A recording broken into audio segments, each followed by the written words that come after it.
नमस्ते साथीहरू, पुनम तेन्सीका युट्युब च्यानलमा तपाईँलाई स्वागत छ। आजको मेरो भ्लगमा के रहेको छ भन्दाखेरि चाहिँ आन्टीहरूकोमा चाहिँ पूजा थियो नि त, अनि हामी चाहिँ सबैजना भएर पूजामा जाँदैछौँ। अनि यहाँ चाहिँ पूजाको लागि सबैजना तयारी गर्दै हुनुहुन्छ। अनि म चाहिँ यहाँनिर थोरै काम दिँदो रहेछ नि यति बेला लागि। अनि यहाँ सबैजना भएर गफ गर्दै हुनुहुन्छ। अनि यहाँ चाहिँ तरकारीको लागि आलुहरू तास्दै हुनुहुन्छ दादाहरूले, हामीले पनि सघायौँ नि त। अनि पानी पनि सिमसिम परिरहेको थियो। अनि यहाँ चाहिँ चियाको लागि दुध तताउँदैछु।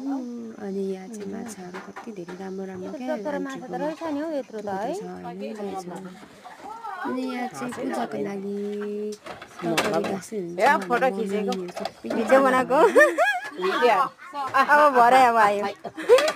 सबैजना म रमाइलो गर्दै हुनुहुन्छ। अनि यहाँ चाहिँ पानी पनि रोकियो नि त साथीहरू। अनि यहाँ चाहिँ कस्तो राम्रो मौसम भइरहेछ क्या, आन्टीहरूको माथि डाँडाबाट कस्तो राम्रो देखिन्छ। यो पारिपट्टि देखेकोहरू चाहिँ कन्यामहरू कति धेरै राम्रो देखिरहेछ नि साथीहरू।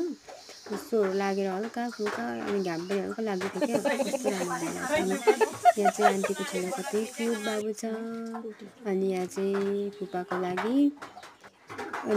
लागि रोटी तयार गर्दैछौँ। अनि पूजा सकिएर अर्डर आएको छ नि त, त्यस्तै यहाँनिर हेरेको त। सकिनु लागेको थियो नि त। अनि सबैजना टिका लगाउनु हुन्छ। अनि मेरो पनि अनि म टिका लगाउनु बसिरहेको छु।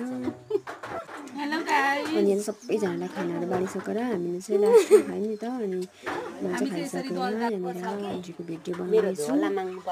अनि यहाँ चाहिँ आन्टी प्रसादको लागि रेडी बनाउँदै हुनुहुन्छ। हामी चाहिँ अनि यो खानासाना खाएर भाँडाहरू माझ्दैछौँ। अनि आजको भ्लग चाहिँ यतिमै इन्ड गर्न चाहन्छु। By by guys.